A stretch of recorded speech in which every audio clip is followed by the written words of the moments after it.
তো বন্ধুরা আমার ব্যাকগ্রাউন্ড দেখেই তোমরা বুঝতে পারছো আমি এখন কোথায় আছি, একটি ফুটবল খেলার মাঠে। তো বন্ধুরা চলো তাহলে এবার আমি খুলেই তাহলে সব কিছু বলে যাক। তো আমি সকাল সকাল বাড়ির থেকে বেরিয়ে পড়েছি। তো বাড়ি থেকে বেরিয়ে নিয়ে একটি বাইকে করে আমি যাচ্ছি, বন্ধুর বাইকে করে। আমরা তাহিরপুরতেও দেখতে পাচ্ছি, তাহিরপুরে ফুটবল খেলার মাঠে চলে এসেছি। তো এটি হচ্ছে তাহিরপুর ফ্যান সোসাইটি মাঠ, যেখানে কিনা 1,71,000 এবং 1,41,000 প্রাইজ মানি পুরস্কার আছে। এবং আজকে কে চ্যাম্পিয়ন হলো, কে রানার্স হলো, সব তোমাদের খুলে বলবো। তো দেখতে পাচ্ছ, তো তোমরা দেখতে পাচ্ছ কিন্তু এখানে বিদেশি প্লেয়াররা ওয়ার্ম আপ শুরু করে দিয়েছে। তো পরবর্তী খেলার জন্য সব প্লেয়াররা নেমে গেছে মাঠে নামার পরে কিন্তু সব প্লেয়াররাই ওয়ার্ম আপ করা শুরু করে দিয়েছে। এবং সাথে দেখতে পাচ্ছ অনেক বিদেশি প্লেয়ার এবং আজকে এই মাঠে কিন্তু কেউ বাদ ছিল না যে ক্ষেপের মাঠে খেলার জগতে যতগুলো ভালো ভালো প্লেয়ার ছিল সবাই কিন্তু এই মাঠে কিন্তু আজকে খেলতে এসেছিলো।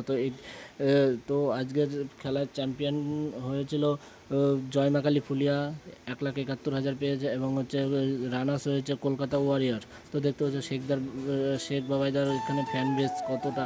এবং লাক্সারি লিভিং এর মধ্যে মাঠে নেমে গেছে। এবং তারপরে দেখতে পাচ্ছ পলাশদাকে তোমরা দেখতে পাচ্ছ, পলাশদারও এখানে কিন্তু ফ্যান বেস প্রচুর।